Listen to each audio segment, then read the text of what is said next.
Bienvenue à ce webinaire sur Mon Buzz. Vous allez pouvoir en apprendre plus sur les harcèlements, la consommation, la sexualité, l'intervention en ligne. Mon nom est Martine Fortin, je suis coordonnatrice de projet à la Coxida. Puis dans mes tâches, ça fait partie de faire les activités de formation continue. Le webinaire est d'une durée prévue de 1h15. Il va y avoir deux moments où vous allez pouvoir plus poser vos questions. On va arrêter, puis on va aussi faire des petits sondages, parce que même si les conférenciers sont merveilleux, des fois un webinaire, ça peut être un petit peu long et difficile de se concentrer. Sans plus tarder, je vais vous présenter nos conférenciers. Mathieu Goyette, qui est professeur au programme d'études et de recherche en toxicomanie de la Faculté de médecine et des sciences de la santé de l'Université de Sherbrooke. Il est aussi chercheur associé au Centre de recherche de l'hôpital Charlemagne, au Centre de recherche de l'Institut Philippe Pinel de Montréal, au RIS et à l'Institut universitaire de santé mentale de Montréal. Il a travaillé comme psychologue auprès des personnes ayant des problèmes associés de délinquance, de consommation, de santé mentale et de sexualité pendant plusieurs années. Maintenant, il s'attarde à comprendre l'interrelation entre la consommation de substances psychoactives, la sexualité et les comportements à risque et les nouvelles technologies pour développer des interventions adaptées, notamment pour les harcèlements. On a aussi... Oui, bonjour. On a aussi Frédéric Pronovo, qui est détenteur d'un certificat en intervention psychosociale de l'UQAM et d'un baccalauréat en communication focus relations humaines. Il s'intéresse aux nouvelles technologies de l'information et de la communication, les NTIC, comme moyen d'intervention auprès de la jeune population LGBT. Il a travaillé quelques années à titre d'intervenant au projet Fratrie chez Autisme Montérégie. Et depuis janvier 2014, il est intervenant de proximité chez Réseau, où il est responsable du volet intervention en ligne, en plus de s'impliquer dans les différentes autres activités de l'organisme. Finalement, il a été engagé à titre d'agent de projet depuis novembre 2015 dans le projet Mon Buzz. Bonjour. Bonjour. Donc, sans plus tarder. Bon, bienvenue à tous. Merci d'être présents aujourd'hui en si grand nombre. On a un total présentement de 16 participants. Ce que je vous présente aujourd'hui, c'est la première d'une série d'activités de transfert de connaissances dans le cadre de Mon Buzz, qui est un projet de recherche que je vais décrire plus amplement à la fin de la présentation. Je suis avec Frédéric Pronovo aujourd'hui. Le but de la présentation, c'est d'être informel. On est aussi limité par la technologie au niveau de la capacité à interagir, mais je vous invite pendant la présentation à intervenir lorsque vous avez des questions, des commentaires sur la chose. Je pense que ça peut être très intéressant pour nos autres participants. On a essayé de faire un mix aujourd'hui entre la recherche, mais également les pratiques de pointe qui ont été développées par Réseau et par d'autres organismes du Québec, notamment ACCM. Dans le cadre de Mon Buzz, on vise à avoir une série d'activités de transfert de connaissances qui vont au-delà de la création du portail d'intervention ou encore des activités de recherche reliées à tout ça et qui s'adressent à vous, en fait, à des acteurs qui proviennent des milieux de la dépendance et de la sexualité. Et qui œuvrent auprès des hommes qui ont des relations sexuelles avec des hommes, les ARSA. Notre titre, c'est les gars qui couchent avec les gars, mais je vais souvent utiliser le terme ARSA parce que ça devient très intégré dans mon vocabulaire présentement. Donc, dans le cadre de la présentation, il va y avoir une série d'activités, des webinaires, des ateliers de présentation dans des colloques professionnels, Intersection, que je vais parler un peu plus loin, qui est une communauté de pratiques virtuelles qui va être mise en ligne prochainement, qui a été développée par un chercheur postdoctoral et par l'équipe de Réseau et de l'Université de Sherbrooke. Et on vise également à développer des formations croisées beaucoup plus axées vers le développement des connaissances que vers le transfert ou la diffusion des connaissances. Et finalement, on vise possiblement, ça c'est encore au milieu hypothétique, à viser à développer un manuel d'intervention en ligne qui porte sur la sexualité et la consommation. Donc, idéalement, c'est vraiment aussi pour vous qu'on a développer Mon Buzz pour vous permettre d'approfondir vos compétences relatives à la santé sexuelle et à la consommation. Aujourd'hui, c'est vraiment l'entrée en matière du projet en raison du webinaire, du format de la présentation. Ce qu'on vous propose, c'est un survol de la situation auprès des hommes qui ont des relations sexuelles avec des hommes consommateurs. On vous présente également un tour d'horizon sur les interventions en ligne auprès de consommateurs de substances psychoactives et finalement présenter brièvement ce que devrait être le projet Mon Buzz et Intersection qui devrait être déployé dans les prochains mois. La présentation regroupe moi, qui est un professeur, pour asseoir la crédibilité, mais on a voulu également aller chercher la vision d'un intervenant pour vraiment compléter la donne. Je pense que ça vient beaucoup enrichir et ça s'inscrit dans la vision participative globale du projet Mon Buzz.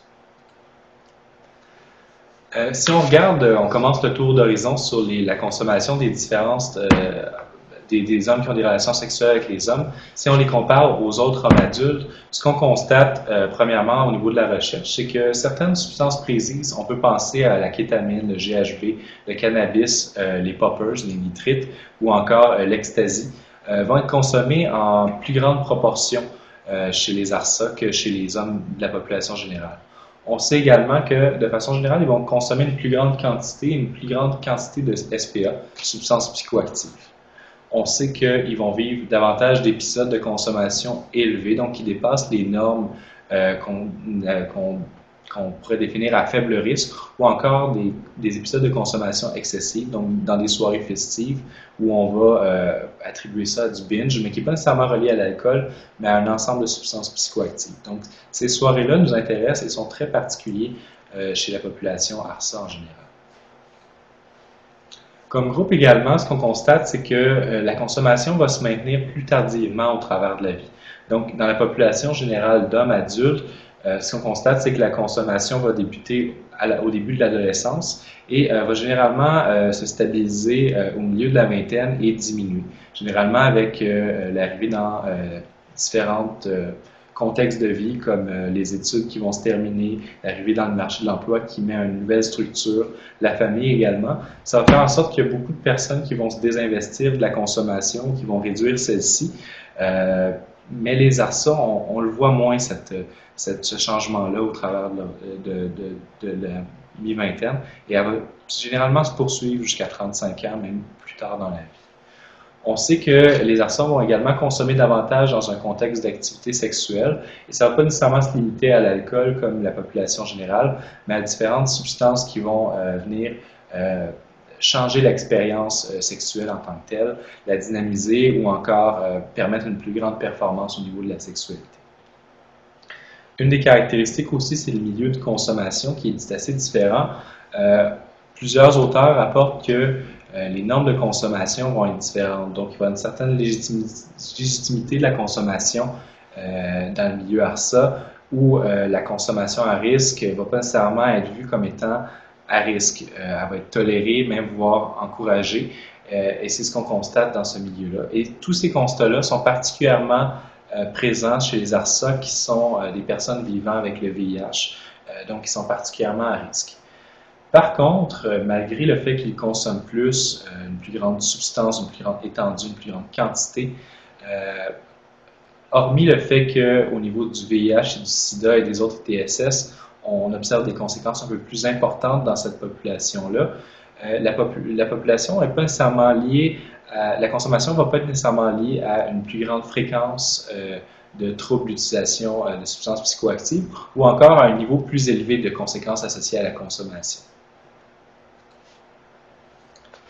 Si on regarde les services qui sont offerts aux ARSA consommateurs, ce qu'on constate, c'est que, et ça a très bien été illustré dans la thèse de Georges Flores-Aranda, c'est qu'ils tardent à utiliser les services de réadaptation en dépendance. Donc, quand ils vont arriver dans les services, ils vont généralement avoir un profil plus complexe à leur arrivée. Ils vont avoir une plus grande étendue de conséquences dans leur vie et le niveau de conséquences va être plus élevé au niveau de leur consommation de substances psychoactives.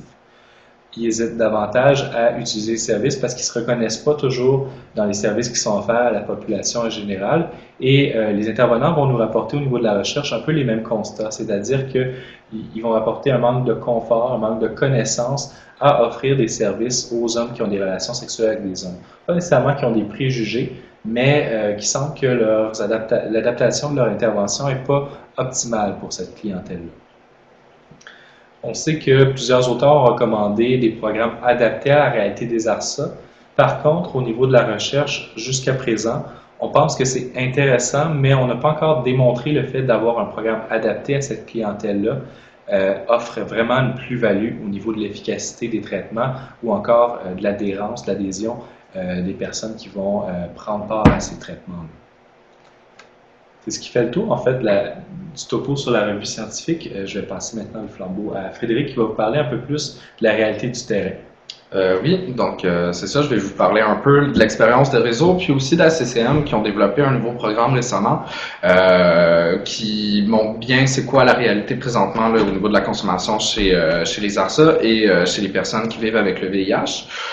Donc, je vais vous parler un peu là, en premier lieu de Réseau. Réseau, nous, on est un organisme communautaire depuis 1991. C'était connu sous... vous allez probablement pouvoir, plus tard, on va probablement vous envoyer quelques trucs pour des événements pour fêter ces 25 ans-là. Donc, au cours des 25 années de Réseau, on a fait beaucoup d'interventions de proximité, là. Donc, juste pour vous dire un peu en bref qu'est-ce qu'on fait à Réseau comme type d'intervention. On fait de l'intervention dans les milieux de sexualité, donc on va dans les saunas, les bars, les parcs, les sex parties ou d'autres milieux où ce qui peut se passer de la sexualité. On fait notamment de l'intervention en ligne, que je vais vous parler davantage là, plus tard. On offre des cliniques de dépistage à nos bureaux sur la rue Plessis, dans les saunas, dans les bars. On a aussi un projet de recherche SPOT qui se termine ce mois-ci. Puis aussi, on a une clinique de dépistage auprès des travailleurs du sexe, donc TDS. On a aussi un volet d'intervention auprès des travailleurs du sexe au masculin, donc du travail de rue pour justement aller travailler là, au niveau des problématiques, des réinsertions sociales, puis les aider là, au niveau de leur travail. Puis on offre aussi un local de jour où ce que les travailleurs du sexe peuvent venir là, pour manger,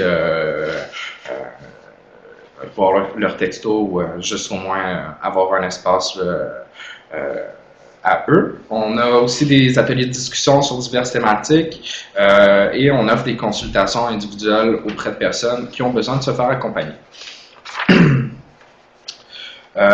Donc, dans le fond, grâce à toutes les interventions de proximité qu'on fait à Réseau, on peut se permettre d'avoir quand même des observations par rapport à la consommation là, des drogues auprès de notre population. Donc, je vais juste vous mentionner un peu les observations du terrain qui nous est venu là, au cours des dernières années.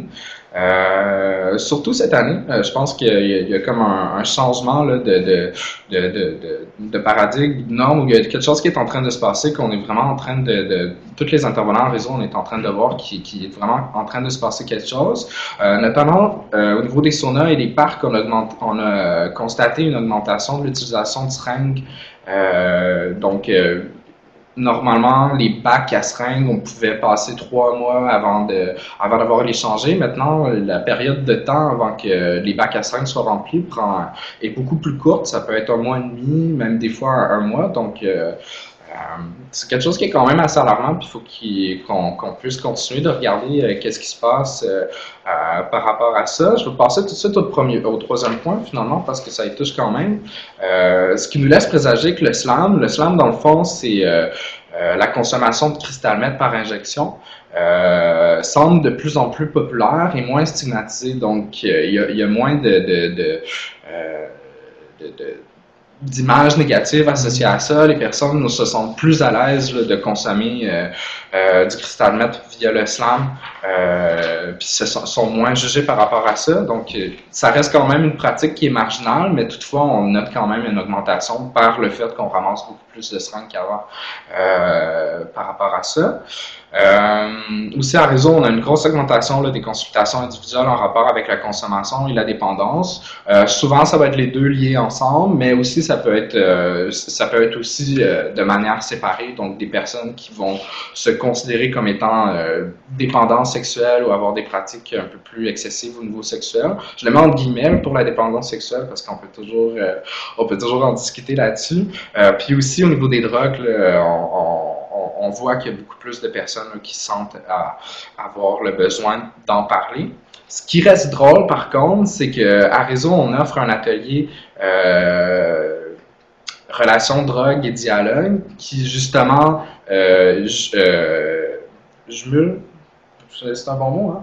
Ouais, jumelle. Merci. Je sais pas, il me manque un café. Mais c'est ça qui jumelle la sexualité puis les drogues.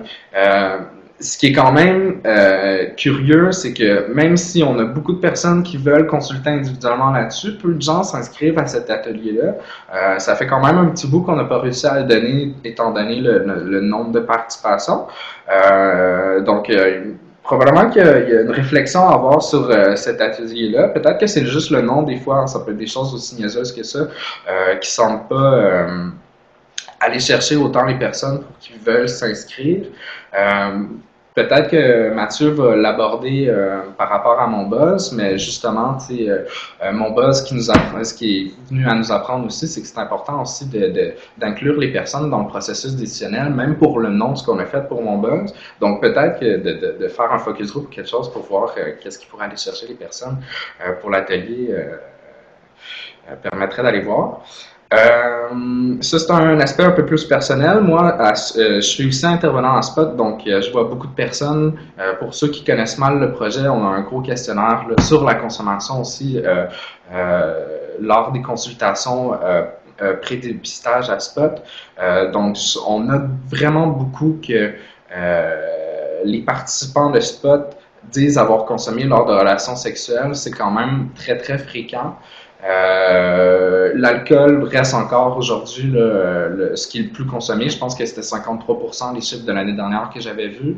Mais néanmoins, la consommation d'autres substances comme des amphétamines, la MDMA est quand même assez élevée aussi, là, autour de 20% pour les participants de spot. Et puis, oui, puis par rapport au recrutement de mon buzz, pour trouver le nom de mon buzz, on avait fait un focus group qui au départ s'appelait Ego Portrait. Finalement, eux, les consommateurs ont choisi de mettre mon buzz, donc pour aller plus les chercher. Mais ce qui était fascinant là-dedans, c'est que ça n'a vraiment pas pris de temps pour réussir à recruter des personnes à faire le focus group. Fait qu'on voit vraiment qu'il y a une préoccupation puis il y a une envie de participer et de partager au niveau de cette réalité-là qui m'a vraiment surprise quand on a voulu faire le recrutement pour le focus group. Ça a pris une semaine puis on avait déjà 12 personnes d'inscrits. Fait que je trouve que ça valait la peine de le mentionner. Donc, je vais maintenant passer sur l'expérience ACCM. Je vais vous faire un petit revue tout d'abord pour ceux qui ne connaissent pas c'est quoi ACCM. ACCM, c'est AIDS Community Care of Montreal.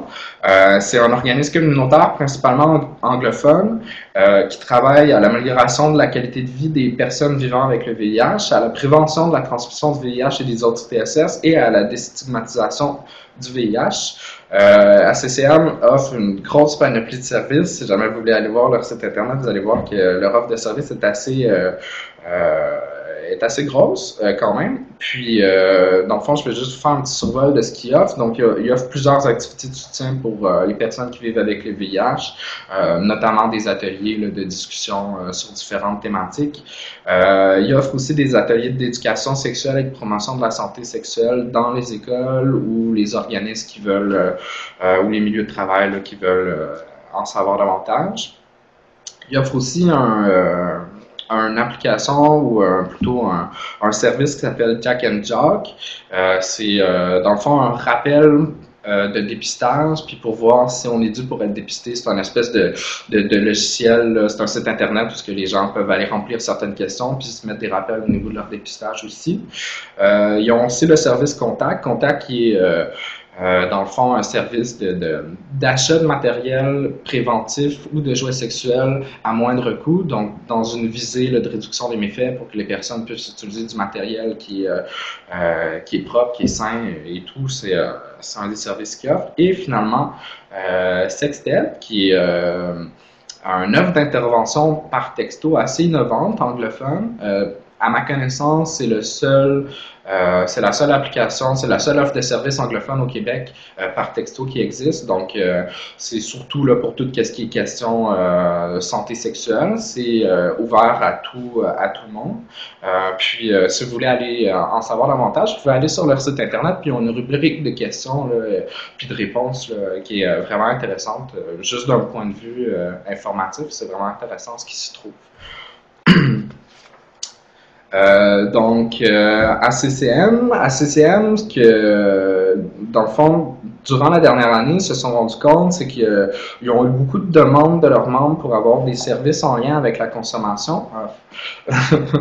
Et puis, ce qu'ils se sont rendus compte du fait même, c'est qu'une grande proportion de leurs membres consommaient des substances psychoactives. Donc, ce qu'ils ont décidé de faire, c'est de créer un groupe de soutien qui s'appelle Control Drug for Life. Une des raisons pourquoi ils ont voulu créer ça, c'était notamment aussi parce que l'offre de services de groupe de soutien qui n'est pas axée sur l'abstinence ou les 12 étapes est peu existante en fait. C'est très rare que tu vas trouver des groupes de soutien de ce genre-là par rapport à la consommation. Puis eux voulaient offrir quelque chose qui était plus de viser réduction des méfaits, puis consommation qui peut être contrôlée, non s'en tenir seulement à l'abstinence. Les personnes dans le groupe peuvent décider que l'abstinence est la solution pour eux, mais c'était pour offrir une panoplie d'alternatives aux personnes qui font partie du groupe de discussion. C'est tout nouveau, ça fait je pense 2 mois qu'ils ont commencé à faire ce groupe-là. Ce qu'ils se sont rendus compte, c'est que la majorité des participants qui assistaient au groupe de discussion consommaient du crystal meth. Donc finalement, au départ, eux, c'était sur la consommation en général, mais le besoin a semblé tourner vraiment autour du crystal meth. Puis, c'est ce qui arrive beaucoup avec le crystal meth puis la sexualité, c'est quelque chose qui est souvent associé. Les personnes vont consommer le cristal pour avoir des relations sexuelles pendant une période de temps qui est assez longue. Puis, dans le fond, c'est ça. Ce qui amène aussi les risques de rechute, c'est, j'ai parlé de ça avec un intervenant de la CCM, puis ce qu'il m'expliquait, c'est que, étant donné que les deux sont interreliés, les risques de rechute sont aussi plus élevés. C'est difficile de contrôler ta consommation. Tu sais, pendant un certain temps, les participants commençaient à être abstinents au niveau sexuel, puis à partir du moment où ils reconsommaient, où ils recommençaient à avoir une sexualité active, se remettaient à consommer. Donc, la difficulté, c'est et de travailler la consommation et de travailler la sexualité pour qu'il y ait un autre type de sexualité ou un changement de sexualité, une sexualité qui est différente. Donc, c'est là où la problématique est complexe au niveau de notre communauté. L'intervenant signalé, c'est que l'instauration des groupes de soutien et la complexité de la problématique des suivis en individuel était nécessaire, là. Donc voilà pour l'expérience de la CCM. Donc en somme, ce qu'on constate là, par rapport à la consommation au niveau du terrain, c'est qu'il y a une augmentation de popularité du crystal meth. Les profils de consommation sont assez complexes, comme Mathieu le disait aussi, puis les mélanges sont très fréquents, donc c'est rare que nos gars vont s'abstenir à une substance, même dans une soirée, les mélanges vont être, ça va être de la kétamine, de la cocaïne, de la MDMA en même temps et tout, là, donc il n'y a pas juste une substance à aller travailler là, avec les personnes. Donc, comme je l'ai dit précédemment, là, la sexualité et la consommation sont fortement liées. Puis les services en dépendance semblent être peu adaptés à la réalité ARSA. C'est ce qui ressort souvent là, des interventions. Puis même les services ARSA aussi sont peu adaptés à la problématique de dépendance. Je pense qu'il y a un enjeu de partage de connaissances qui rentre un peu dans le webinaire Mon Buzz, puis les formations croisées qui vont venir. Je pense qu'il y a un partage d'expertise, puis un mélange des travailleurs en consommation puis en sexualité qu'il va falloir qu'il se fasse pour répondre mieux là, aux besoins de la population. Donc les défis, comme j'en parlais tout à l'heure, c'est de travailler à la fois sur la consommation et la sexualité, ce qui n'est pas nécessairement évident étant donné que le lien est fort entre les deux. La formation des intervenantes du milieu en dépendance et en sexualité et d'offrir des services adaptés aux ARSA. Merci Frédéric, c'est super intéressant. C'est un bon moment aussi pour poser vos questions si vous en avez jusqu'à maintenant. J'aurais aimé entendre... écoutez, on essaie de rendre ça interactif, donc si vous avez des commentaires, n'hésitez pas. Sinon, j'aurais aimé ça entendre le point de vue des personnes. Je sais qu'il y a plusieurs personnes qui viennent d'autres régions du Québec et la réalité des ARSA consommateurs dans leur région peut être différente, donc n'hésitez pas à nous faire part de votre réalité de votre côté. Pendant ce temps-là, je vais poursuivre, mais Martine ne m'interrompra. Donc, tour d'horizon sur les interventions en ligne en lien à la consommation de substances psychoactives. L'intervention en ligne est encore aujourd'hui difficile à définir. On peut parler de nouvelles technologies qui peuvent avoir une très vaste étendue de possibilités. On parle généralement d'approche et le S à approche est assez important parce qu'on voit. Excusez, je ne suis posé pas continuer à parler. On a une question qui, si on a une bonne participation dans le nouveau groupe de ACCM, puis quelle est la réaction des participants au groupe? Moi, j'ai pas fait les groupes de ACCM, mais si je me fie à Daniel qui est intervenant à ACCM, la participation est très très bonne. En fait, leur groupe, là, je pense qu'ils ont environ 10 personnes ou 12 personnes à chaque fois qui sont là. Puis des nouvelles personnes qui se rajoutent donc à chaque fois, ce qui nous a en fait demandé à CCM et Ressources de voir si on pouvait pas développer un programme qui est plus large puis qui répondrait mieux aux besoins. Donc c'est vraiment, oui, la participation est très très bonne, puis on s'est vraiment rendu compte avec le début de la CCM que finalement la problématique est plus répandue qu'on le pense, puis l'intérêt puis le besoin là, d'accompagnement au niveau de ça est très important. Fait que oui, c'est une bonne participation dans le groupe. Merci. Donc, on parle d'approche pour offrir des soins par ordinateur, par Internet ou par des appareils mobiles, seuls ou en combinaison avec des services traditionnels déjà existants, qui visent bien entendu à modifier la consommation ou les comportements qui sont antécédents à la consommation, donc qui pourraient prévenir une rechute ou tout simplement une consommation à risque dans un épisode de consommation élevée, par exemple. On parle d'un ensemble d'approches et généralement sont décortiquées en plusieurs catégories selon les auteurs, d'approches qui sont très intégrées aux services déjà existants, donc qui vont viser à améliorer les services, à l'amorce d'un changement dans le processus d'accueil ou d'intervention. On peut penser juste ici à tout ce qui est questionnaire d'évaluation, informatisé, de services de prise de rendez-vous, de rappel de rendez-vous, de certains traitements qui vont être intégrés et très spécifiques comme l'utilisation de réalité virtuelle pour faire de l'exposition à des conditions, des stimuli qui vont représenter la consommation et qui pourraient amener la personne à mieux composer avec ces situations à risque. Donc, il y a une panoplie de services qui sont déjà qui peuvent être utilisés au niveau de l'intervention en ligne ou d'information informatique et qui est déjà, dans le fond, pour améliorer les services déjà existants.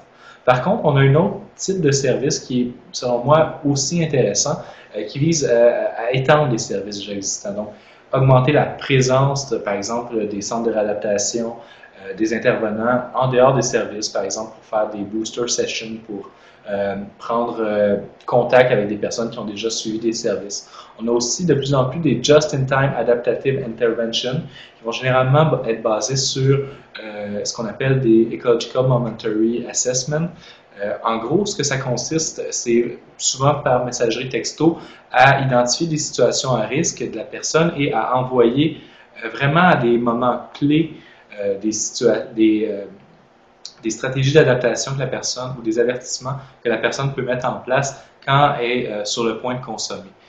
Donc, on peut penser à nos personnes qui auraient des services internes en réadaptation, en dépendance, qui souvent quittent pour la fin de semaine, puis disent à leur intervenant, puis avec quand même un certain niveau de confort, je me sens vraiment à l'aise pour aller chez ma mère durant la fin de semaine. Je ne pense pas nécessairement consommer, mais quand ils se retrouvent dans des situations à risque, par exemple quand ils transfèrent d'un métro à l'autre, quand ils vont voir des amis consommateurs, là, à ce moment-là, l'envie de consommer, la possibilité de rechute est beaucoup plus élevée. Donc, d'avoir ce type d'intervention-là qui sont très ciblées à des moments clés, ça peut vraiment venir poursuivre et étendre l'intervention qui est déjà en place.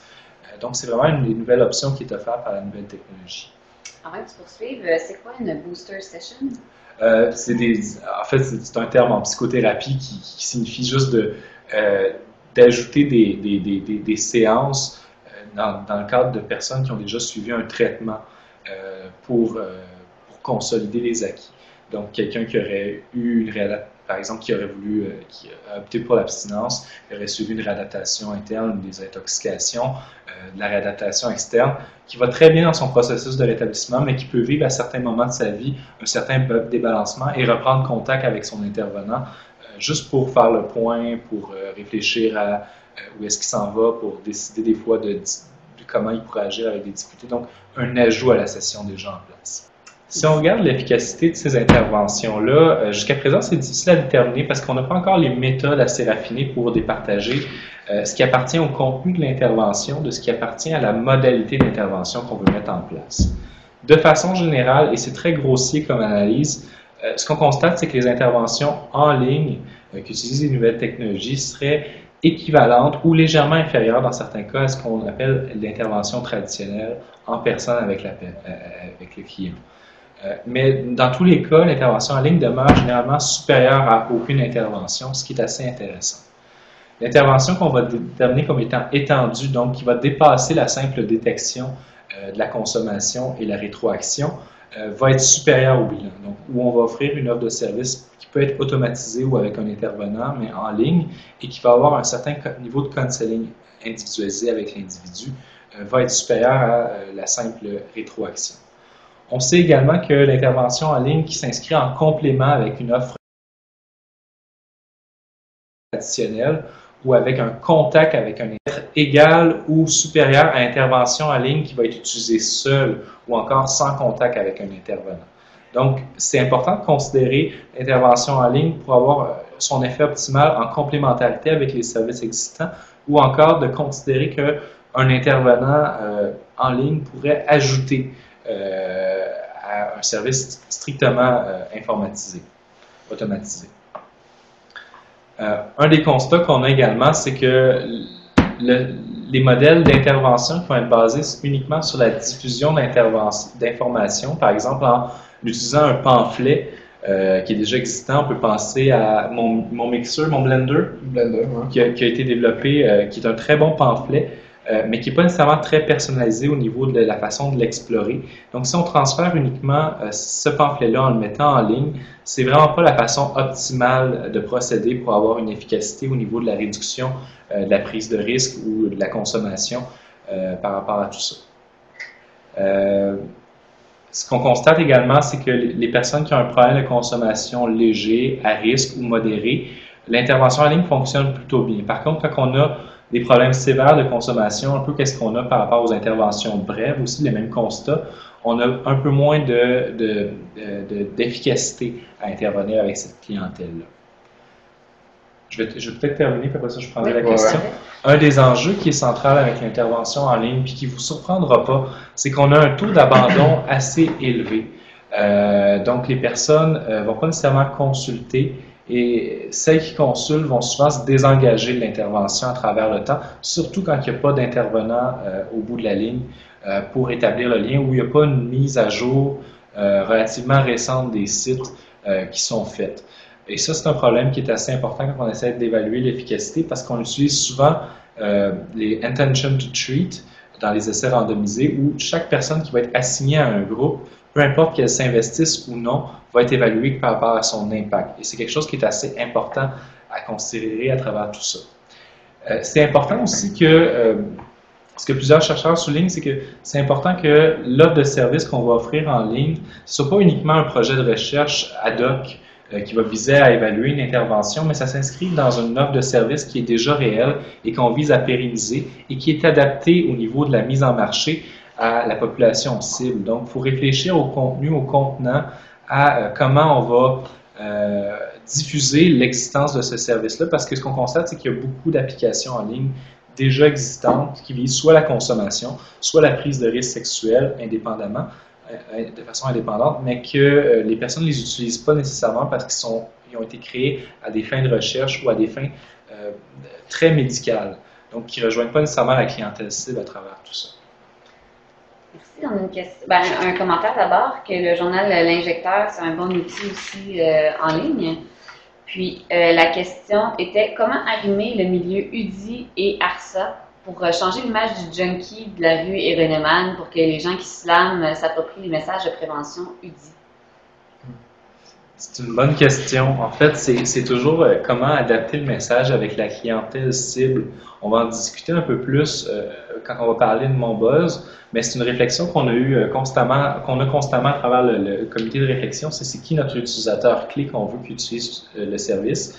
Et en tout cas, dans mon buzz, on n'a pas voulu nécessairement mettre l'accent sur des personnes qui vont faire de l'injection ou des consommateurs qui ont un problème de dépendance ciblée. On ne veut pas les exclure, mais on veut inclure généralement les consommateurs ça de façon générale. Mais c'est une question centrale. Il y a le Center of Disease Control aux États-Unis qui a un bon outil qu'on pourrait faire parvenir par courriel aussi, un lien web qui nous est envoyé. Un outil d'estimation du risque sexuel. Oui, en fait, on a l'équivalent en français présentement qui est S'exposer, qui a été diffusé par la Coxida. On pourra vous envoyer le lien, qui n'a pas nécessairement de lien avec la consommation de substances psychoactives ni avec le HARSA. HARSA est hétérosexuel, mais qui offre quand même une possibilité pour les personnes de prévoir leur soirée par rapport à différentes stratégies de gestion de risque de la sexualité. J'ai des critiques, mais c'est quand même un instrument qui est assez intéressant et qui est diffusé en français. Super. Mais juste un autre petit commentaire aussi pour l'adaptation à la réalité des personnes qui se lancent. Je pense qu'une des choses les plus importantes, c'est l'inclusion, puis c'est la participation de ces personnes-là dans les projets d'intervention, dans les volets d'intervention. Des fois, comme intervenant, je pense qu'on a des bonnes qualités, on voit beaucoup de choses, mais en même temps, on est peut-être un peu aussi formaté à la façon qu'on veut faire l'intervention et tout, puis c'est important de toujours aussi aller faire un retour, puis aller voir les personnes pour qu'eux s'impliquent, puis nous disent de quelle façon on peut aller les rejoindre. Je pense pas qu'il y a une personne ou que nous, on peut avoir la réponse à la question non plus.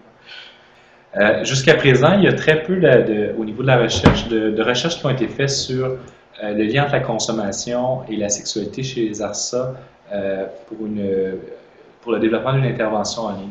Le seul qui a été fait, et Frédéric va vous présenter tantôt en quoi consistait l'application, c'était Project Tech, qui a été développé, qui était une intervention par texto qui visait à réduire l'usage de méthamphétamine et les comportements sexuels à risque. En fait, ce qu'on faisait après un bilan initial avec la personne, c'est qu'on déterminait les situations à risque dans la journée et on lui renvoyait à certains moments de la journée par rapport à certaines habitudes de consommation des textos qui étaient personnalisés et accompagnés de références et d'orientation vers des services appropriés pour les utilisateurs qui pensaient consommer.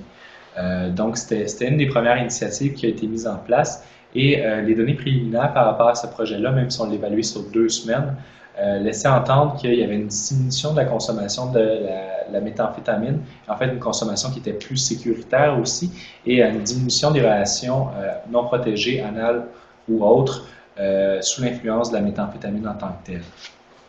Donc ça a été jusqu'à présent le seul projet qui a été évalué par rapport aux interventions en ligne qui croisaient sexualité et consommation. Frédéric va vous présenter différentes initiatives qui ont été prises à travers le monde et qui parlent soit de consommation, soit de sexualité. Je pense que c'est quand même un point de référence important si on veut réfléchir à tout ça. Oui. Dans le fond, je vais aborder la thématique de l'intervention en ligne à large auprès des ARSA par rapport à ce qu'on fait à réseau. Puis ensuite de ça, dans le cadre du projet Mon Buzz, j'ai dû faire un survol tout de même limité, là, mais quand même assez exhaustif aussi, de l'offre de services d'intervention en ligne qui est offert auprès des ARSA au niveau de la consommation, sexualité, ou les deux ensemble ou indépendamment. Là. Donc, je vais ensuite vous présenter des exemples de sites puis d'interventions que je trouvais intéressantes à vous présenter aujourd'hui. Donc, tout d'abord, je vais parler de ce qu'on fait à réseau en termes d'intervention en ligne. Juste pour remettre un peu en contexte, là, dans le fond, pourquoi aller faire de l'intervention sur Internet. Là. Internet, c'est un moyen qui est grandement utilisé par les ARSA pour rencontrer. Si on regarde auparavant de l'intervention de proximité dans les saunas, dans les parcs, de moins en moins de personnes là, fréquentent ces milieux-là et sont beaucoup plus en ligne pour leur rencontre. Donc, c'est un milieu qu'il faut qu'on soit présent comme intervenant sexualité là, pour réussir à rejoindre notre communauté. Les avantages de la rencontre en ligne, c'est souvent, on appelle ça 5, le A, là, ou le 5A ou quelque chose comme ça. Mais les avantages, c'est notamment l'anonymat, l'accessibilité, c'est accessible partout, c'est abordable, ça coûte rien. L'approximation et l'acceptation. 40% des harceleurs utilisent Internet à des fins de rencontres sexuelles. Cette statistique-là date de 2006. On peut penser que c'est vraiment beaucoup plus que ça. Par exemple, pour juste prendre les participants de Spot, 70% des gars à Spot rencontrent sur Internet là, en premier lieu, donc soit application mobile ou site web. Donc c'est vraiment beaucoup, puis ça prouve à quel point qu'il faut être sur ces sites de rencontres-là pour faire de l'intervention. Frédéric, je te demande une petite question. Qu'est-ce que ça veut dire approximation dans les avantages? Approximation, dans le fond, c'est la possibilité d'avoir accès à toutes les pratiques aussi précises qu'on veut avoir. C'était pas mal ça la définition d'approximation, si je me rappelle bien. Donc, dans le fond, si tu pratiques le BDSM ou des choses comme ça, tu peux avoir accès à une quantité infinie de pratiques sexuelles. Puis, tu peux justement être beaucoup plus sélectif à ce niveau-là. Donc, ça te permet d'avoir une sexualité qui est plus définie et qui te rejoint plus là, dans ta sexualité. C'est ce que ça a permis, la rencontre en ligne. Je ne sais pas si ça répond à la question. Probablement. Donc, pour toutes ces raisons-là, Réseau a décidé de faire de l'intervention en ligne. Ils ont commencé en 2000, donc ça fait quand même plus de 15 ans que Réseau est sur les sites de rencontres et un site web ou des choses comme ça là, pour rejoindre la population. Le but au départ, c'était de mieux rejoindre les jeunes ARSA, en particulier les 16-25, qu'on ne retrouvait pas nécessairement au village. Et les objectifs, c'est éduquer, informer, sensibiliser sur le VIH, permettre de briser l'isolement social et faciliter l'accès aux ressources de soutien. Je vais vous parler un peu là, sur quelle façon on fait de l'intervention en ligne en réseau. Ben, on a notamment un site web qui donne de l'information. On a aussi un babillard parce que les gens peuvent aller poser des questions tout de même assez précises sur leur sexualité, sur une prise de risque, sur la consommation, sur différentes thématiques. Ce qui est intéressant de l'intervention par le babillard, c'est que ça devient une mine de données puis d'informations qui peut être disponible à tout le monde. Puis, dans le fond, tu n'as pas nécessairement besoin de reposer ta question. Tu peux juste aller voir les autres questions, puis ça peut répondre à ta question. Donc, c'est intéressant. Ça fait un peu de l'intervention indirecte sans qu'on puisse le savoir, puis sans qu'on puisse mettre les doigts là-dessus. Mais je sais que des personnes vont lire les questions là, des autres. Puis, ce qui est c'est que l'intervention par le babillard, fait quand même, si tu vas voir d'autres sites internet, c'est rare que tu aies des nouvelles questions ou les sites web qui ont un babillard est souvent maintenant peu fréquenté. Puis ça me surprend encore que le babillard à réseau, on reçoive continuellement des questions. Donc en moyenne, on a au moins 8 questions par mois. Donc je trouve ça assez impressionnant là, que c'est toujours utilisé. Donc voilà, on a aussi l'intervention par courriel, donc les personnes peuvent nous poser des questions via courriel. Sinon, la grosse partie de nos interventions en ligne se fait sur les sites de rencontres en ligne, notamment sur ces 3 sites, là, EasyGayChat, Gay41, puis Hornet. On est aussi sur les applications mobiles de rencontres, Grindr, Hornet, Scruff, plein d'autres applications aussi. J'essaie toujours de tester s'il y a d'autres applications qui sont intéressantes, et sur Facebook et d'autres réseaux sociaux. Dans le fond, ce qu'on fait concrètement là, au niveau de l'intervention en ligne, c'est qu'on se connecte sur ces applications-là ou sur les sites de rencontres, puis on reste disponible à répondre aux questions des gens. Je vais vous l'expliquer, je pense, dans la prochaine slide, là, sur quoi consistent réellement nos questions, mais c'est notamment au niveau des transmissions du VIH, de la sexualité, des questions qui sont pour la majorité du temps très précises. Là. Donc, j'ai fait une fellation, est-ce que je suis à risque pour le VIH ou des choses comme ça. Donc, la longueur moyenne des interventions qu'on fait en ligne peut être environ 5 ou 6 échanges, quand c'est quelque chose d'assez précis, mais peut durer une vingtaine de minutes quand c'est des problématiques qui sont plus grandes ou un peu plus complexes. Frédéric, tu en as parlé un petit peu, là, mais est-ce que tu es capable de dire sur le site des réseaux, c'est quoi la proportion des questions qui est liée à la sexualité et consommation? Non, je peux pas le dire. La proportion est pas grande, mais ça, j'ai mon avis là-dessus. Pourquoi? Je pense que réseau n'est pas avant tout une ressource qui est présentée comme étant une ressource de consommation. Fait que tu sais, c'est de même pour l'intervention en ligne. Mettons quand on se connecte sur EasyGateChat, on a c'est un très vieux site. C'est quand même l'application ce qu'on fait le plus d'interventions en ligne. Mais dans le fond, on a un mini descriptif. Dans le descriptif, on conditionne un peu notre intervention. Donc, dans notre profil, c'est viens de parler de ta sexualité, VIH, TSS, dépistage. Le mot consommation est là aussi, mais réseau est surtout connu pour, je pense, la santé sexuelle. Fait que ça conditionne un peu les questions aussi qu'on vient recevoir sur le webinaire ou sur les autres sites. Merci. Donc, petite statistique pour vous montrer. Entre 2013 et 2015, on a fait 1600 consultations en ligne, dont 81% ont été faites sur EasyGateChat. On est vraiment très dépendant de cette plateforme-là. J'espère qu'elle va pas partir ou quelque chose comme ça, parce que c'est fou à quel point c'est utilisé. C'est un des défis aussi de l'intervention en ligne. Tu sais, les applications maintenant changent beaucoup. Comment aller faire de l'intervention en ligne sur des applications comme Tinder, c'est quelque chose, c'est des réflexions à avoir, puis comment qu'on peut s'adapter aux différentes plateformes de manière plutôt rapide. Là. C'est un des défis pour Internet. Mais bref, c'est quand même un nombre qui est assez élevé si je compare avec l'intervention de proximité qu'on fait à réseau. Je pense pour la même année, c'est environ 800 quelques interventions de proximité. Donc des fois, pour certaines années, c'était même le double qu'on faisait l'intervention. On a rejoint 381 jeunes de moins de 30 ans, donc 23% des interventions. Notre objectif d'aller rejoindre plus de jeunes se fait si on compare dans les autres milieux qu'on va, mais finalement, ce que ça démontre aussi, c'est qu'il n'y a pas juste des jeunes qui sont sur les sites de rencontres, mais tout le monde est là-dessus. C'est très démocratique là, comme moyen de rencontre. Et puis les principaux thèmes qui est abordé, c'est le VIH, les ITSS, la réduction des risques et le dépistage.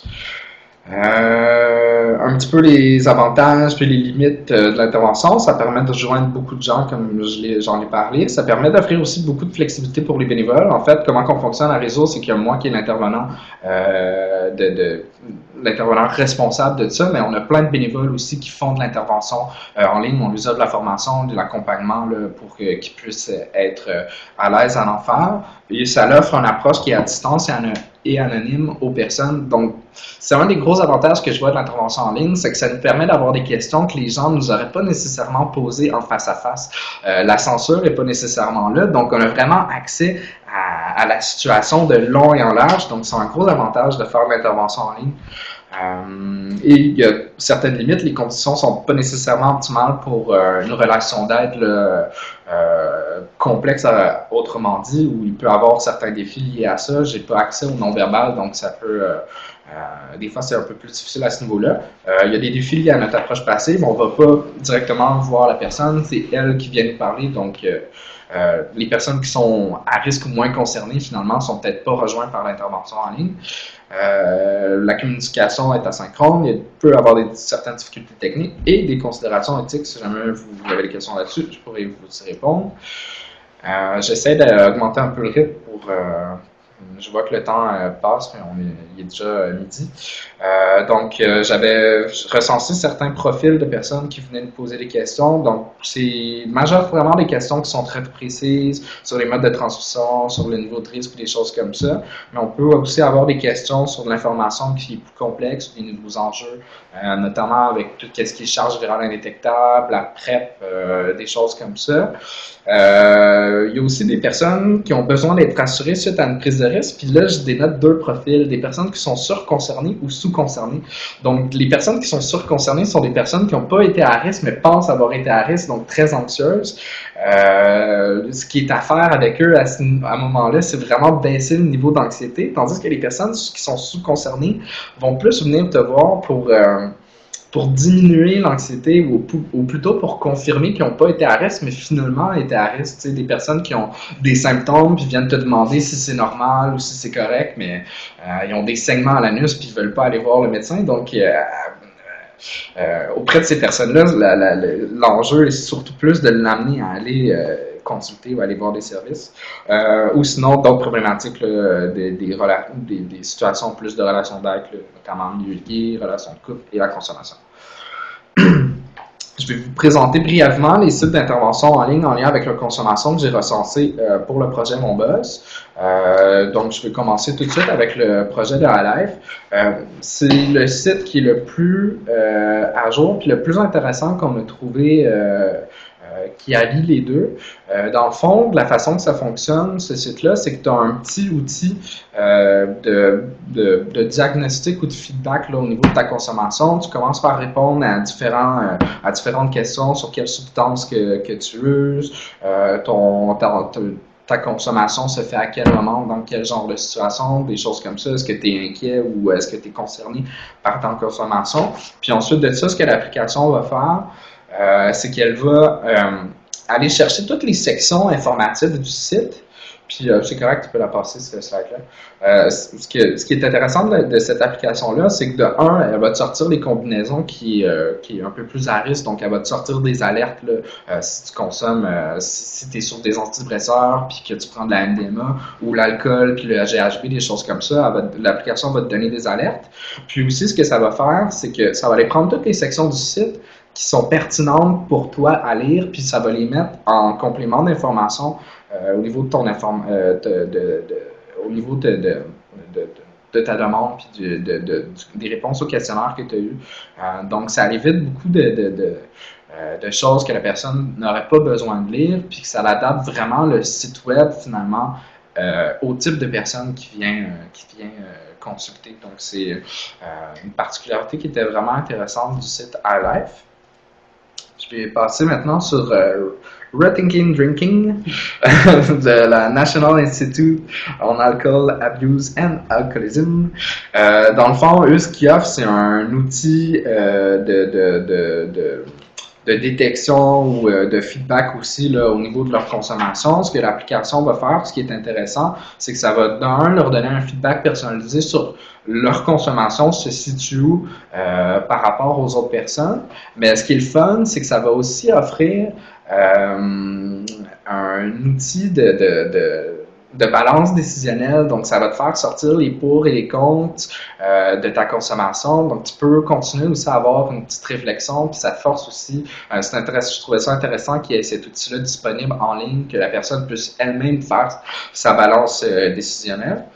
Peut-être juste pour mentionner, vous constatez déjà la différence au niveau de la présentation des deux sites. Un qui est beaucoup plus adapté à la clientèle ciblée ARSA et l'autre qui est beaucoup plus médicalisé dans le NIHA AAA. On a quelque chose de un peu plus épuré, mais qui est peut-être un peu moins intéressant pour des utilisateurs récréatifs ou à risque qui n'iraient pas nécessairement faire leur test par rapport à la consommation d'alcool.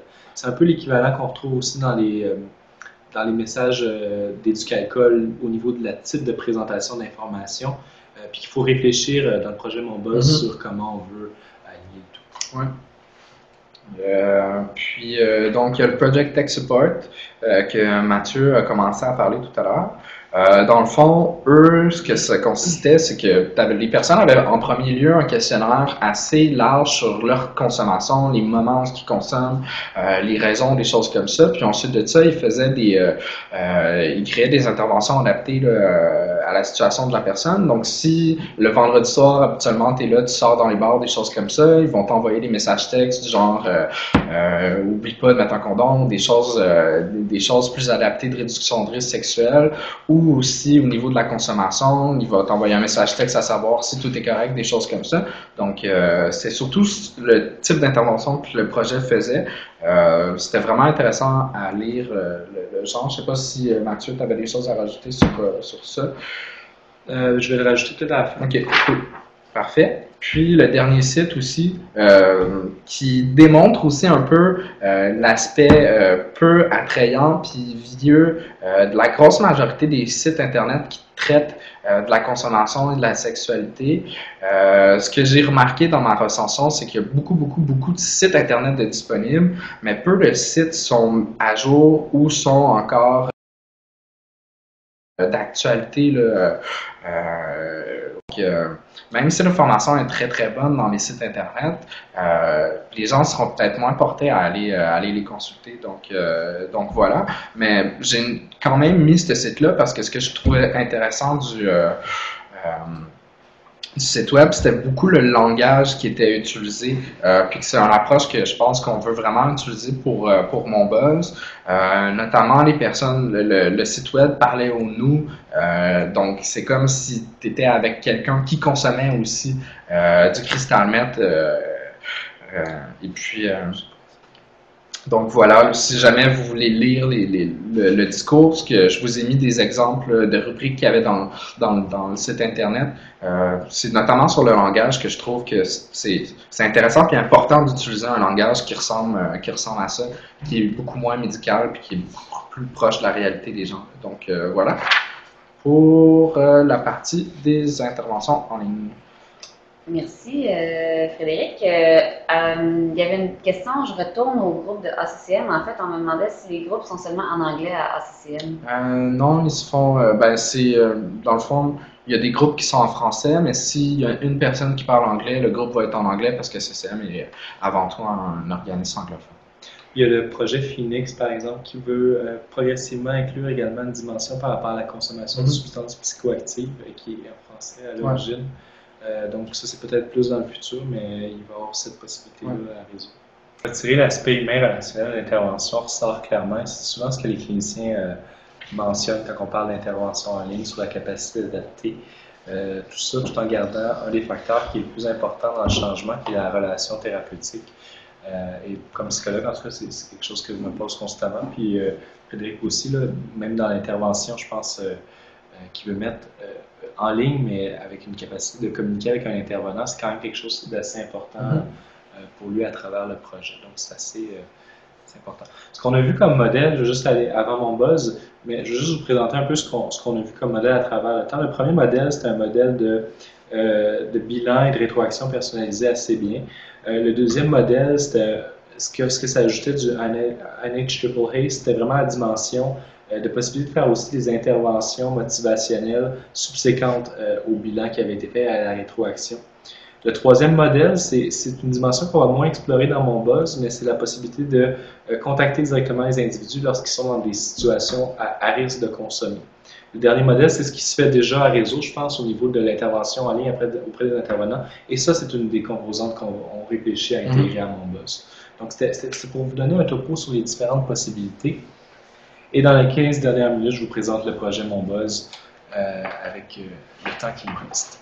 Donc, Mon Buzz, c'est un projet participatif et communautaire à la base. Réseau nous a approchés en souhaitant développer une intervention en ligne auprès des hommes qui ont des relations sexuelles avec les hommes, qui est adaptée à leur réalité pour réduire les conséquences associées à la consommation de substances psychoactives, puis particulièrement sur le plan de la sexualité, ce qui est quelque chose qui n'est pas nécessairement considéré normalement dans l'offre de services en dépendance.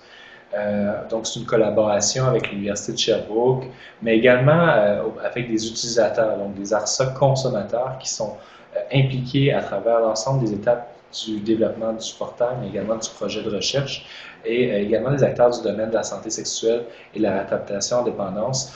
Certains intervenants proviennent du CRDMIU, d'ACCM, on peut parler également de Cactus Montréal. J'en parlais à la prochaine diapositive, mais il y a beaucoup d'interactions en fait dans la construction du projet de recherche, puis je pense vraiment que ça vient enrichir le produit qui va être livré à la fin entre les chercheurs, les intervenants et les utilisateurs au final. Donc c'est un projet qui regroupe plusieurs partenaires jusqu'à présent. La Coxida, bien entendu, la IDQ, qui est un peu le penchant de la Coxida, mais pour les intervenants en dépendance au Québec, et différents organismes de la région de Montréal, Cactus, le CIUS ou le CIS du Centre de l'île de Montréal, qui comprend maintenant le CRDM, le Centre de réadaptation de Montréal, Institut universel en dépendance, ACCM également, qui est un organisme communautaire que Fred vous a présenté auparavant, et également des chercheurs de différentes universités. On pense à McGill et à l'UQAM, en plus de l'Université de Sherbrooke. Donc, il y a vraiment beaucoup de partenaires et on pensait que c'était vraiment quelque chose d'important pour permettre la diffusion du projet au-delà d'un projet de recherche. Le projet vise différents objectifs, notamment l'amélioration des services par la création d'un portail web, mais également, comme je vous ai présenté au début, l'amélioration des connaissances scientifiques parce qu'on vise à évaluer l'applicabilité. Donc, un projet initial pour voir est-ce qu'on est capable de rejoindre, d'implanter ce type de projet-là et par la suite, idéalement, de l'évaluer. Donc, déjà de mettre les bases pour procéder à une évaluation.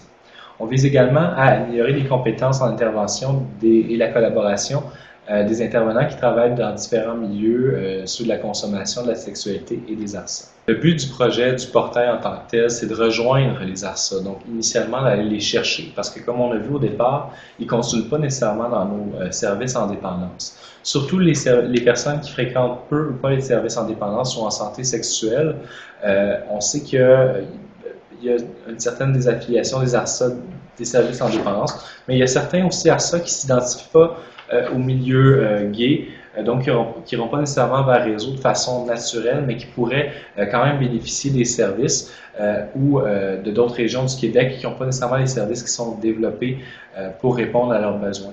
Et dans le fond, particulièrement avec Internet, pour les personnes qui sont hors des grands centres, et comme j'ai dit, qui n'ont pas nécessairement les services qui sont déployés pour eux. Le but, c'est de sensibiliser. On n'est pas en compétition. Si vous venez de Gaspésie ou d'autres régions, on va vraiment s'inscrire en complémentarité. On vise à sensibiliser la population aux risques et aux méfaits associés à la consommation de substances psychoactives, particulièrement sur le plan de la sexualité. Ça, c'est un défi au niveau de l'implantation. Et dans le fond, ce qu'on vise, c'est la population qui consomme. Donc, pas nécessairement l'idée a priori qu'on a, c'est des personnes qui ont un problème de consommation, qui ont une dépendance à une substance, qui sont des injecteurs, mais l'ensemble de la population qui peut aussi avoir une consommation à risque ou une consommation qui est à risque lorsqu'elle est associée particulièrement à la sphère sexuelle, notamment au niveau de la transmission des infections transmises par le sang et du VIH-Sida. Je le dis, je fais la coxida, il faut que je dise ce mot-là au moins une fois durant la présentation. Une fois que c'est fait, dans le fond, c'est de réduire les méfaits si la personne le veut, parce qu'on vise vraiment une approche qui vise l'empowerment, donc on ne va pas aller à l'encontre de la personne, et de favoriser une orientation vers les services adéquats, donc de la région et spécifiques à leurs besoins relatifs à la consommation et à la sexualité. Le modèle s'inspire du SBIRT, qui est un modèle qui a été développé en dépendance, particulièrement au niveau de la santé populationnelle, la première ligne. En gros, ce que ça veut dire, c'est le dépistage, screening, brief intervention, qui vise à faire un bilan et certaines interventions brèves, et l'orientation vers une offre de service, referral to treatment. Pourquoi cette intervention-là a été privilégiée? Parce que jusqu'à présent, c'est une approche populationnelle qui a vraiment très bien fonctionné au niveau de l'efficacité des interventions. Parce qu'aussi, les compétences techniques pour maîtriser cette approche-là étaient relativement accessibles et transférables en ligne assez facilement. Donc, accessible pour des intervenants bénévoles, mais également où l'aspect relationnel est important, mais pas nécessairement à l'avant-plan comme dans d'autres approches d'intervention. On peut penser à l'intervention motivationnelle brève, où quand même les attitudes déployées vont être très, très importantes et pas en rupture avec l'approche motivationnelle, soit dit en passant. Donc, ce qu'on va viser à faire, c'est faire un bilan de la consommation, du lien entre la consommation et la sexualité et de la disposition au changement par rapport à ces différentes dimensions. C'est très lisible, mais c'est vraiment comment on a décortiqué l'intervention à travers l'ensemble du processus, comment on voit tout ça. Et ce qu'il faut comprendre à travers l'aspect, c'est que la personne va avoir à faire un bilan de sa consommation et du lien entre sa consommation et sa sexualité, va avoir une rétroaction individualisée et par la suite va avoir probablement deux types d'interventions. Une qui va être automatisée, un peu qu'est-ce qu'on a vu avec le INAAA, et l'autre qui pourrait être plus individualisée par un chat avec un intervenant de réseau par rapport à sa consommation, sa sexualité ou simplement sa consommation. Et finalement, une rétroaction, une orientation vers des services adéquats qui vont être adaptés à sa région d'origine et à ses besoins pour l'utilisateur. Vous pourrez, une fois qu'on va vous envoyer la présentation, l'imprimer, l'agrandir et en prendre connaissance. Ce que je veux vous parler, c'est un projet qu'on développe présentement, c'est le bilan sur l'influence de la consommation et de la sexualité. C'est un instrument qui n'existe pas parce qu'il y a très peu d'instruments qui ont croisé les deux dimensions. Et dans la thèse de Georges Flores Aranda, ce qu'on constatait, c'est que les instruments comme l'ACIS, le gain ou l'IGT, qui sont des instruments utilisés de façon assez présente au niveau de la dépendance, prenaient pas toujours très bien en considération, hormis les risques sexuels, la dimension de la sexualité, particulièrement pour les ARSA. Donc, ça serait un bilan qui serait développé pour être complété par les personnes en ligne, qui permettent une réflexion assez rapide sur l'influence de la consommation, C, sur la sexualité, S, qui a été développé, en fait, qui est développé présentement par les ARSA, par des acteurs de différents organismes et par la documentation scientifique, qui va être adapté aux réponses précédentes. Donc ça, c'est un des avantages des questionnaires en ligne, c'est de pouvoir faire une adaptation progressive des questions pour préciser certains thèmes plutôt que d'autres selon les réponses antécédentes d'une personne, qui va être relativement court. Ça, c'est un sujet toujours de débat quand on est intervenant ou chercheur. Nous, on vise à tout comprendre. Les intervenants visent à garder la personne en ligne, qui est aussi important pour la recherche durant l'intervention, mais aussi d'être suffisamment long et précis pour pouvoir donner une rétroaction aux personnes. Ça va être offert dans une perspective motivationnelle de réduction des méfaits. Et un des points qui a été soulevé par les ARSA qu'ils ont donné, c'est que ça devait être non normatif. Donc, pas nécessairement d'imposer des normes par rapport à la consommation avec la sexualité, mais plutôt de réfléchir au niveau de préoccupation de la personne par rapport à ses comportements et au désir de changement qu'elle souhaite entreprendre. Peu importe que ça s'inscrive vraiment dans les normes socialement acceptées par les ARSA ou en dehors de ces normes-là. Le bilan sur l'influence de la consommation va aller voir différentes dimensions. Je vais vous laisser en prendre connaissance, mais on peut penser aux besoins de consommer pour rencontrer ou encore l'influence de la consommation sur la capacité à mettre en place des stratégies sécuritaires par rapport au VIH/SIDA, aux autres ITS ou à la coercition sexuelle ou au comportement sexuel non désiré. Mais ça va également aller chercher des avantages de la consommation parce que c'est quelque chose de non négligeable. Les ARSA ne consomment pas juste pour composer avec des difficultés, mais aussi pour, des fois, optimiser leur expérience sexuelle. Et c'est quelque chose qui est quand même important à aller chercher à travers l'ensemble du processus. Un autre aspect qu'on vise à développer, que je voulais vous présenter aujourd'hui, qui s'inscrit dans le projet Mon Buzz, c'est Intersection. Intersection, c'est quoi? Ça va être une communauté virtuelle de pratique qui va viser des intervenants qui proviennent de différentes des domaines de la sexualité et de la consommation. Et le but, c'est d'améliorer la collaboration et la capacité à intervenir de façon intégrée auprès des ARSA sur le plan de la consommation à risque et de la santé sexuelle. C'est un projet qui est mené par Jean Dumas, qui est un chercheur postdoctoral qui est subventionné et par l'Institut de recherche en dépendance et par le risque et par nous, en fait, par MacAIDS. En fait, je ne l'ai pas dit au début, mais mon buzz est subventionné par MacAIDS.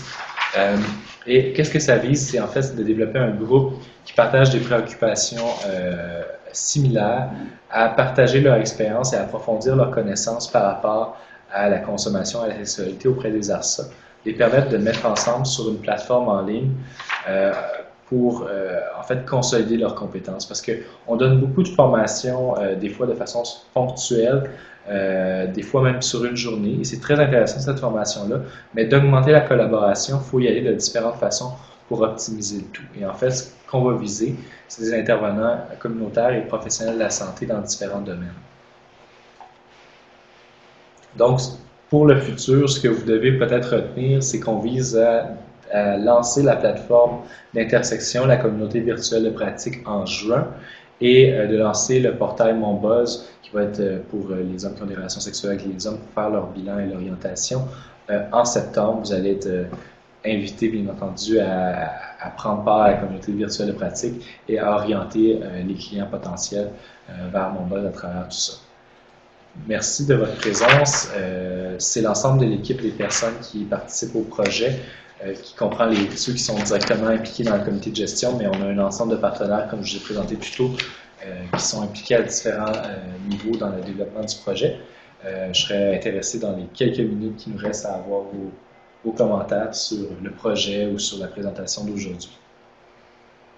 On a une question déjà. Est-ce que vous avez trouvé des données ou de la documentation sur l'efficacité d'intervention de la pleine conscience, le mindfulness ou la méditation? En fait, on n'a pas recherché spécifiquement sur le mindfulness par rapport à la sexualité ou la consommation. La pleine conscience représente une approche prometteuse efficace pour réduire la consommation de substances psychoactives, mais pas nécessairement en ligne. Et c'est quelque chose qui est développé particulièrement aux États-Unis, mais présentement qui est en développement au Québec. Voyons, la région, c'est une des régions les plus actives au niveau de la recherche des meilleures pratiques. C'est au-delà, à part de Cormier, c'est le CRD, Chaudière-Appalaches-Québec. Non, en tout cas, je pourrais vous envoyer le lien qui ont développé vraiment des pratiques de pointe par rapport à l'utilisation de la pleine conscience auprès des consommateurs de substances psychoactives, mais qui ne l'ont pas nécessairement adapté à la réalité ARSA ou à la sexualité. Mais ça pourrait être intéressant à rechercher. Donc, il y a plusieurs personnes qui nous disent que c'était super intéressant comme présentation, qui veulent aussi participer à vos projets dans le futur si ça se prête.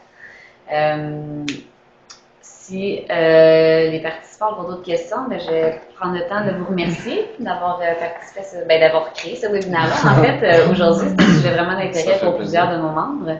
Puis merci aussi à vous d'avoir participé. Des webinaires, c'est pas... on préfère toujours privilégier souvent l'intervention face à face, mais en même temps, pour pas l'intervention en ligne, on était quand même concept. Ça permet de rejoindre plusieurs personnes. Et juste un petit dernier élément avant de vous laisser aller, on aime toujours ça, pouvoir évaluer nos activités pour s'améliorer. Donc, Frédéric va vous faire parvenir un petit formulaire d'évaluation par courriel. Donc, merci de prendre le temps de le compléter. Ça va prendre à peu près 3 minutes. Et voilà, merci beaucoup. Donc, c'est tout pour aujourd'hui. Bon dîner et à la prochaine. Merci. Merci. Merci. Bye.